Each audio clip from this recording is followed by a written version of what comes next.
আরেকটা বিষয় আমার একটু বলার বাকি ছিল, সেটা হলো যে আমাদের এই কোডগুলো আমি এই পর্যন্ত যা করলাম সেটা আমাদের গিটহাবে পুশ করে দিতে হবে। তো আমি যদি এখন পুশ করতে যাই, আমি এখানে থাকলাম, মানে আমি কন্ট্রোল শিফট টি দিয়ে আমি নতুন একটা টার্মিনাল ওপেন করলাম এবং আমার পাত্র এখানে আছে। আচ্ছা, আমি যদি প্রথম থেকে আসি, যেমন এটা তো আমার ওয়েবসাইটটা, মানে সরি, এটা আমার ওয়েবসাইটের রিসোর্সগুলো আমাদের এখানে আছে।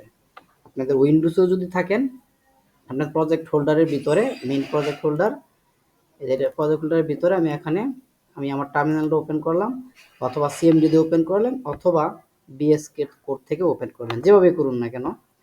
করার পরে আমি এখানে কি করব, ফার্স্ট অফ অল আমি এখানে গিট ব্রাঞ্চটা চেক করব। তো গিট ব্রাঞ্চ আমরা মেইন ব্রাঞ্চে আছি। তারপরে আমাদের গিট স্ট্যাটাস আমরা কি কি চেঞ্জগুলো করছি সেগুলো এখানে দেখাচ্ছে। তারপর আমরা এই গিটগুলো অ্যাড করে দিব, গিট অ্যাড স্পেস ডট দিয়ে অ্যাড করে দিলাম। তো গিটটা এখানে সবগুলোই অ্যাড হয়ে গেল। অ্যাড হয়ে যাওয়ার পরে এখন আমি গিট কমিট করব। এখন যদি আবার স্ট্যাটাস দেই, তো দেখবেন সবগুলো আমাদের স্ট্যাটাস ডান। এখন আমাদের গিট কমিট করব।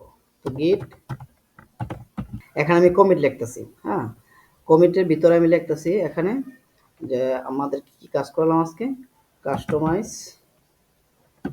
Customise register customer register form with কি ডাইনামিক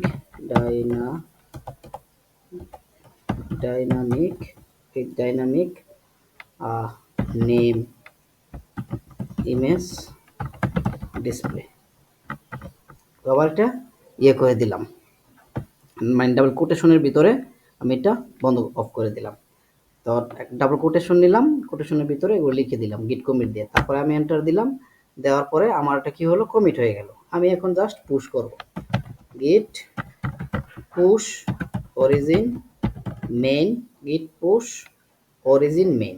হ্যাঁ, গিট পুশ অরিজিন মেইন, কারণ আমাদের এখানে মেইন আছে, এই যে আমাদের এখানে মেইন, গিট পুশ অরিজিন মেইন।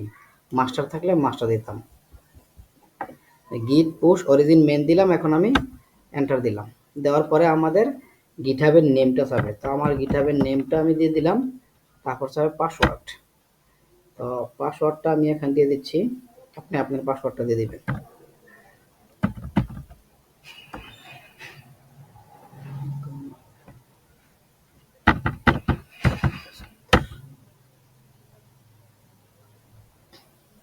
পাসওয়ার্ডটা আমার ভুল হয়েছে।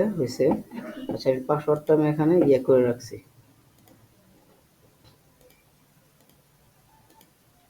আমি কপি করে রাখছিলাম পাসওয়ার্ডটা। আচ্ছা, এই যে এখানে আমি পাসওয়ার্ডটা কপি করে রাখছি, এই পাসওয়ার্ডটা আমি এখানে দিয়ে দিব।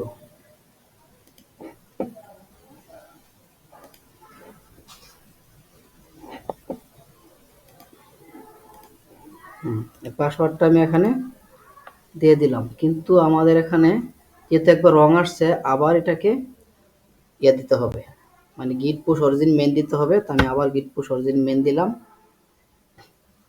মেন দেওয়া গিটহাবের নেম চাবে, ইউজার নেমটা দিলাম, আমার ইউজার নেম, তারপরে পাসওয়ার্ডটা দিলাম। আমি যে আমার পাসওয়ার্ডটা আমি এখানে দিয়ে দিলাম। দিয়ে দেওয়ার পর আমার যাবতীয় কোডগুলো গিটহাবে পুশ হয়ে যাবে। হ্যাঁ, পুশ হচ্ছে,